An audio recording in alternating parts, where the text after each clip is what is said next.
أهلا بكم.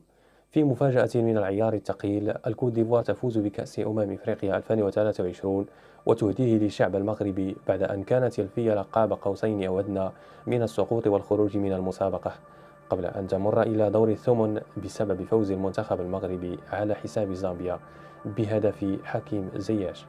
وفي تفاصيل هذا الحدث الكروي، انتهت مباراة النهائي بين منتخب كوت ديفوار ونيجيريا بهدفين مقابل هدف واحد لصالح الساحل العاج، بعدما تقدمت نيجيريا بهدف اللاعب ويليام في الدقيقة 38 ليعدل الكفة اللاعب الإيفواري فرانكيسي خلال الدقيقة 62، ثم الهدف الثاني أي هدف التقدم خلال الدقيقة 81 بواسطة اللاعب سيباستيان هالر.